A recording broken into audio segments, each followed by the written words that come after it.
কোনো শর্ত দিয়ে নয়, দেশের মানুষের স্বার্থ প্রাধান্য দিয়েই প্রধানমন্ত্রী তারেক রহমানের ভারত সফরের বিষয়ে আলোচনা চলছে। আলোচনা এগোলে তা হতে পারে আগামী সপ্তাহেই। দুপুরে জাতীয় স্মৃতিসৌধ ও জিয়া দম্পতির সমাধিতে শ্রদ্ধা নিবেদন শেষে এসব কথা জানান নতুন পররাষ্ট্র প্রতিমন্ত্রী হুমায়ুন কবির। জাতীয় স্বার্থ বিসর্জন দিয়ে সরকার কোনো দেশের সাথে সম্পর্ক গড়বে না বলেও স্পষ্ট জানান তিনি। আগামী ১.৫ বছরের মধ্যেই ভঙ্গুর দেশকে পুনর্গঠনের প্রতিশ্রুতিও দেন নতুন মন্ত্রী প্রতিমন্ত্রীরা। ফরহাদ ইবনে মালিকের প্রতিবেদন। দায়িত্ব নেবার পর প্রথম কার্যদিবসেই মুক্তিযুদ্ধের বীর শহীদদের প্রতি শ্রদ্ধা জানাতে সাভারের জাতীয় স্মৃতিসৌধে যান নতুন মন্ত্রী প্রতিমন্ত্রীরা। শ্রদ্ধা নিবেদন শেষে সাংবাদিকদের প্রশ্নের জবাবে পররাষ্ট্র প্রতিমন্ত্রী হুমায়ুন কবির জানান, দেশের মানুষের স্বার্থকে প্রাধান্য দিয়েই প্রধানমন্ত্রীর সফর নিয়ে ভারতের সাথে আলোচনা চলছে। শুধু ভারত না, কোনো দেশের সাথে ন্যাশনাল ইন্টারেস্ট কম্প্রোমাইজ করে তো আমরা কিছু করতে পারি না। ওয়েন আওয়ার ন্যাশনাল ইন্টারেস্টের ভিত্তিতে এটা আমরা কনসেনসাস আমরা আসবো। We can visit Bharat. যদি কালকের ভিতরে আমরা একটা ইয়ে করি, we can do it next week, we can visit next week or the week after. এখানে কোনো রাশ নাই। এখানে আলাপ আলোচনার বিষয় আছে, এখানে গ্রাউন্ড ওয়ার্ক করার বিষয় আছে। একটা prime minister two prime minister visit তো আর হইতে পারে না যে আসিয়া আমি এটা তো it's not a game play. পরে নতুন মন্ত্রী প্রতিমন্ত্রীরা আসেন জিয়া উদ্যানে শহীদ রাষ্ট্রপতি জিয়াউর রহমান এবং সাবেক প্রধানমন্ত্রী বেগম খালেদা জিয়ার সমাধিতে। সেখানে শ্রদ্ধা নিবেদন শেষে তারা দেশের ভঙ্গুর অবস্থা 1 থেকে 1.5 বছরের মধ্যেই বদলে দেবার প্রত্যয় ব্যক্ত করেন। এই দেশটি ভঙ্গুর অবস্থায় ছিল, সেই ভঙ্গুর দেশটাকে তিনি পুনর্গঠন করার জন্য আমাদের 6 মাস সময় দিয়েছিলেন, আমাদের নির্ধারণ করে, যাতে করে আমরা প্ল্যানিংটা করি এবং আমরা এরপরে এক্সিকিউশনে ইনশাআল্লাহ লেগে যাব।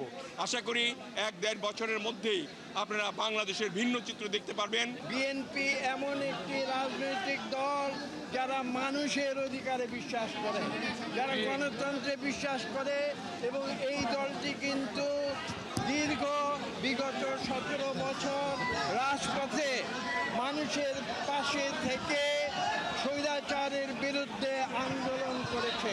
আমরা যারা নতুন মন্ত্রিসভায় যোগ হয়েছি, আমরা জনাব তারেক রহমানের হাতকে শক্তিশালী করে 31 দফা বাস্তবায়নের মাধ্যমে, এই দেশে গঠনের মাধ্যমে, এই উপকারী জ্ঞানগুলোকে আমরা বাস্তবায়নের মাধ্যমে তাদের কবরে যা যা পৌঁছাবো ইনশাআল্লাহ। সরকারের ভিশন বাস্তবায়নে দেশের মানুষের সহযোগিতাও চান তারা। ফরহাদ ইবনে মালিক, 71, ঢাকা। এর আগে সকালে সাভারে জাতীয় স্মৃতিসৌধে শ্রদ্ধা জানান রাষ্ট্রপতি মির্জা ফখরুল ইসলাম আলমগীর। গভীর শ্রদ্ধায় স্মরণ করেন মহান মুক্তিযুদ্ধের বীর শহীদদের। মুক্তিযুদ্ধের চেতনা সমুন্নত রেখে দেশের স্বাধীনতা, সার্বভৌমত্ব রক্ষা ও গণতন্ত্র আরও সুসংহত করার প্রত্যয়ে মির্জা ফখরুলের রাষ্ট্রীয় দায়িত্বের আনুষ্ঠানিক যাত্রা। মোহাম্মদ হোসাইনের প্রতিবেদনে বিস্তারিত। রাষ্ট্রের সর্বোচ্চ সাংবিধানিক দায়িত্ব গ্রহণের পর প্রথম রাষ্ট্রীয় কর্মসূচি। দীর্ঘ রাজনৈতিক জীবনে গণতন্ত্রের জন্য লড়াই, কারাবরণ সহ নানা প্রতিকূলতা পেরিয়ে এবার রাষ্ট্রের অভিভাবকের দায়িত্ব নিয়ে প্রথম আনুষ্ঠানিক যাত্রাতেই জাতির শ্রেষ্ঠ সন্তানদের স্মৃতির সামনে দাঁড়ালেন রাষ্ট্রপতি মির্জা ফখরুল ইসলাম আলমগীর।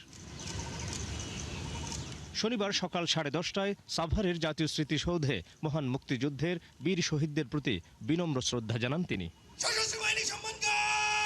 পুষ্পস্তবক অর্পণ শেষে শহীদদের স্মৃতির প্রতি গভীর শ্রদ্ধা জানিয়ে কিছুক্ষণ নীরবে দাঁড়িয়ে থাকেন তিনি।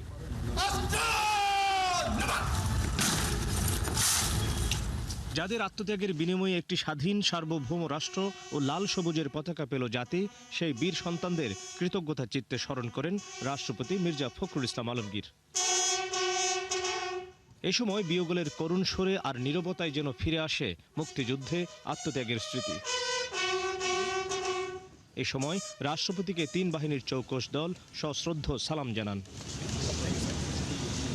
স্মৃতিসৌধের পরিদর্শন বইয়ে স্বাক্ষর করেন নবনির্বাচিত রাষ্ট্রপতি।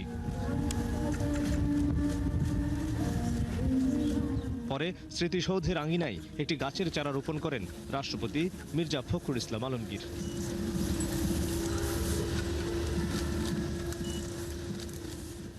দায়িত্ব গ্রহণের প্রথম দিনেই মহান মুক্তিযুদ্ধে আত্মদানকারী বীর শহীদদের প্রতি শ্রদ্ধা জানালেন রাষ্ট্রপতি মির্জা ফখরুল ইসলাম আলমগীর।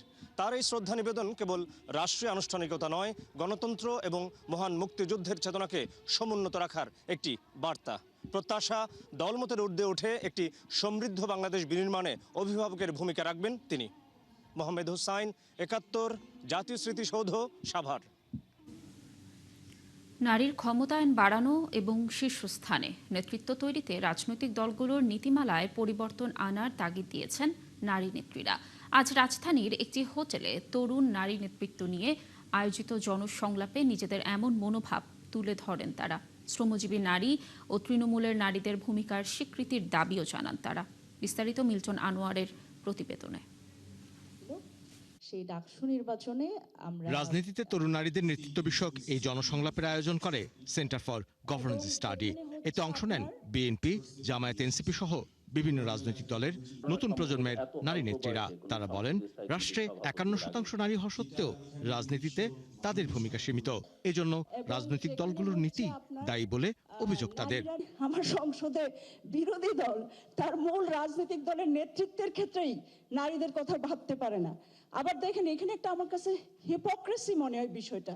নেতার ছেলে নেতা হবে, নেতার মেয়ে নেতা হবে, এই একটা পরিবারতন্ত্রের মধ্যেই তো আমরা আছি। ছাত্র নেতৃত্ব থেকে আমরা খুব বেশি নেতৃত্বকে কিন্তু আমরা সামনে আসতে দেখি না। আমাদের নেতৃত্ব তৈরির ক্ষেত্রে রাজনৈতিক দলগুলো কিন্তু খুব আগ্রহী না। সমাজের বিভিন্ন স্থানে নারী নেতৃত্ব কতটুকু আছে তার মধ্য দিয়ে সভ্যতার মানদণ্ড নির্ধারিত হয় উল্লেখ করে তারা বলেন, এদিক থেকে বাংলাদেশ এখনো পিছিয়ে। Women leadership is a marker of how far you have come. Rwanda একটা সিভিল ওয়ারে জর্জরিত দেশ, এখন অ্যামেজিংলি 60% উইমেন লিডারশিপ ওদের সংসদে, এবং আমাদের সংসদে অনলি 2.3% ইলেক্টেড উইমেন লিডারশিপ। আপনার একটা প্রফেশনাল আইডেন্টিটি থাকতে হবে, আপনার একটা পলিটিক্যাল আইডেন্টিটি থাকতে হবে, দেন আপনার একটা পার্সোনাল আইডেন্টিটি থাকবে।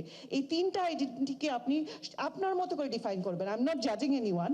দেশে দীর্ঘ সময় নারী প্রধানমন্ত্রী থাকলেও তাদের ক্ষমতায় নিশ্চিত করা যায়নি বলে মন্তব্য করেন পররাষ্ট্র প্রতিমন্ত্রী শামা ওবায়েদ। তার মতে রাজনীতিতে নারীর অংশগ্রহণ বাড়াতে দলগুলোর মানসিকতায় পরিবর্তন জরুরি। আমাদের দেশে নারী প্রধানমন্ত্রী দেশনেত্রী বেগম খালেদা জিয়া ছিলেন, শেখ হাসিনা ছিল, অনেক দিন ছিলেন।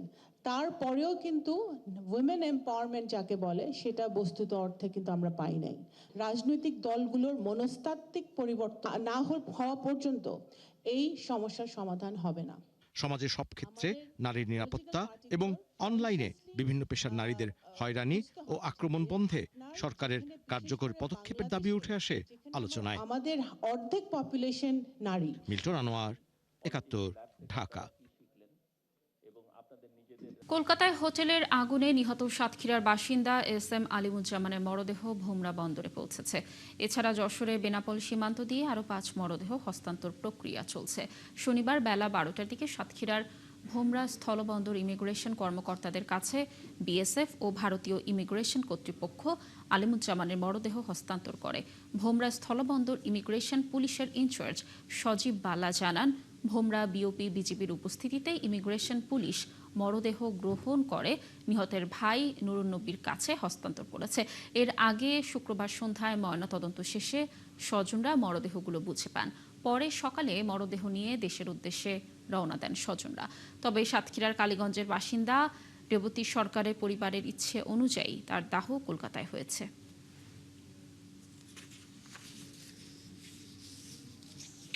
তাদের ভিতরে একজনের লাশ জনাব এস.এম. আলিমুজ্জামান ওনার নাম, ওনার লাশ আমরা দুপুর 12টার দিকে ইন্ডিয়ার বিএসএফ এবং ইমিগ্রেশন কর্তৃপক্ষের তরফ থেকে তার লাশ আমাদের কাছে বোঝাই দেয়।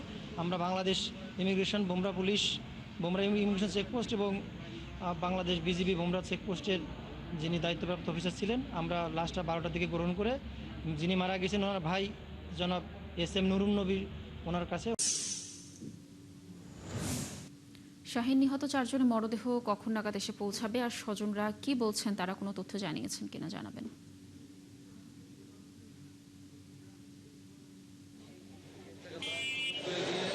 আমি আপনাকে বলে রাখি, আমি কিছুক্ষণ আগে আমাদের যে কুষ্টিয়া প্রতিনিধি সংবাদকর্মীরা বেনাপোল স্থলবন্দরে অবস্থান করছে তাদের কাছে তাদের মাধ্যমে জানতে পেরেছি এখনও কলকাতা থেকে রওনা দিয়ে এখনও বেনাপোল সীমান্তেই কিন্তু আসলে অবস্থান করছে মরদেহগুলি। 5টি মরদেহ আছে, তার মধ্যে কুষ্টিয়ার 4 জন এবং ঢাকার 1 জন। তো আমরা প্রতিনিধির কাছে আমরা আসলে জানতে চেয়েছিলাম আসলে কতক্ষণের মধ্যে আমাদের বাংলাদেশে আসলে আসতে পারে। তো আমাদেরকে জানিয়েছেন সর্বোচ্চ আধা ঘন্টা আর মধ্যে আমাদের বাংলাদেশের নো ম্যানস ল্যান্ডে তারা অবস্থান করতে পারে এবং নো ম্যানস ল্যান্ডে ঢোকার পরে বাংলাদেশের কিছু কাগজপত্র ফর্মালিটি আছে, সেগুলো শেষ করে তারা আমাদের কুষ্টিয়ার উদ্দেশ্যে রওনা দেবে এমন একটা তথ্য আমাদের কাছে আছে। তবে লাবণী আপনাকে বলে রাখি আমাদের যে কুষ্টিয়াতে যে 4টি মরদেহ আসবে তার মধ্যে 2টি কিন্তু মহাশ্মশানে যাবে এবং 2 জন কিন্তু আমাদের কুষ্টিয়া পৌর গোরস্থানে কিন্তু আসলে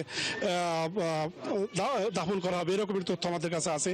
তবে আপনাকে আরো একটু তথ্য দিয়ে রাখি আসলে আমাদেরকে পারিবারিক সূত্রে যেটা বলা হচ্ছে সেটা হচ্ছে এখানে মরদেহগুলো পৌঁছানো মাত্রই কিন্তু আসলে তারা বেশিক্ষণ সময় নেবে না, আসলে যত দ্রুত সম্ভব তারা কিন্তু আসলে এই মরদেহগুলোকে তাদের স্ব স্থানে তারা সমাধি করবে এবং কবরস্থ করবে, এরকম তথ্য আমাদের কাছে আছে।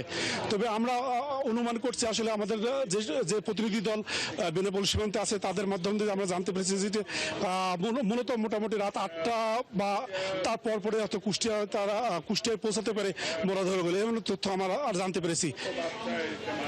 ধন্যবাদ আমাদের সাথে যুক্ত থাকার জন্য। দর্শক, যেমনটি বলছিলাম, কলকাতায় হোটেলে নিহত 7 বাংলাদেশির 4 জনের বাড়ি কুষ্টিয়ায়, আজ তাদের মরদেহ আসার কথা রয়েছে। এ বিষয়ে বিস্তারিত তথ্য জানাচ্ছিলেন আমাদের সহকর্মী। কলেরা থেকে সুরক্ষিত রাখতে রাজধানীতে শুরু হয়েছে ওরাল কলেরা টিকাদান কার্যক্রম। লালবাগে বিএনপির সহায়তা 500 জনকে প্রথম ডোজ টিকা দেওয়া হয়েছে। শনিবার স্বাস্থ্য অধিদপ্তরের রোগ নিয়ন্ত্রণ শাখা ও সংশ্লিষ্ট স্বাস্থ্য কর্তৃপক্ষের ব্যবস্থাপনায় লালবাগের বড় দায়রা শরীফ এলাকায় বিনামূল্যে 2 ডোজ কলেরার টিকাদান কার্যক্রম শুরু হয়। টিকা কেন্দ্র উদ্বোধন করেন ঢাকা মহানগর দক্ষিণ বিএনপির যুগ্ম আহ্বায়ক ও সাবেক কমিশনার মীর আশরাফ আলী আজম। এ সময় তিনি নিজেকে সুস্থ রাখতে সবাইকে টিকা গ্রহণ করার আহ্বান জানান।